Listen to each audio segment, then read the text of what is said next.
এই প্রথমবার আমি বাড়িতে মোমো বানালাম।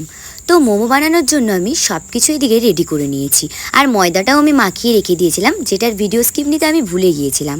তো এদিকে স্যুপ বানানোর জন্য আমি কড়াইটা গরম করে নিলাম, আর তার মধ্যে একটু সাদা তেল দিয়ে আমি চিকেনটা ভালো করে ভেজে নিলাম। তারপর দিলাম পরিমাণ মতো আদা কুচি, পরিমাণ মতো রসুন কুচি। তারপর আমি ভালো করে ওটা একটু ভেজে নিলাম। তারপর দিয়ে দিলাম পরিমাণ মতো পেঁয়াজ কুচি, আর পেঁয়াজটা দেওয়ার পরও আমি একটু ভালো করে ভেজে নিলাম।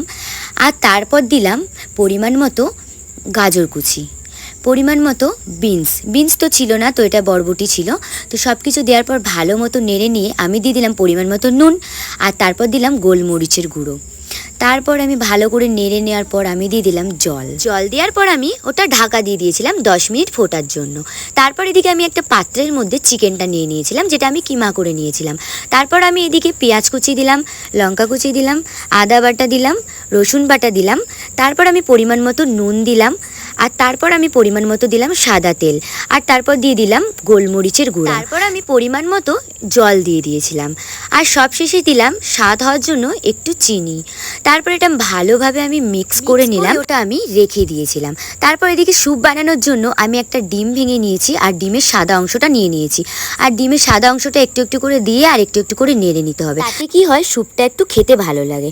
তারপর এদিকটাতে আমি যে ময়দাটা মাখিয়ে রেখেছিলাম সেটা পুর দেওয়ার জন্য আমি ছোট ছোট করে গোল করে লুচির মতো বেলে নিয়েছি, আর তারপর আমি পুর দিয়ে দিলাম। তারপরে শেপটা দিচ্ছিলাম, দেখো আমি ঠিক করে পারছিলাম না, কারণ আমার নিজেরই দেখে খুব হাসি লাগছে। তোমরা দেখে কেউ অবশ্যই হাসবে না, দেখো আমার খুব খারাপ লাগবে, হাসবে না, কিন্তু আমি ঠিকঠাক পারিনি। তো তারপর এদিকে আমি মোমোগুলোকে স্টিম দেওয়ার জন্য একটা পাত্রের মধ্যে জল গরম করতে দিয়ে দিয়েছিলাম। তারপর এদিকে ঝাঁঝরির মধ্যে আমি একটু সাদা তেল দিয়ে তারপর আমি স্টিম করতে দিয়ে দিলাম মোমোটা।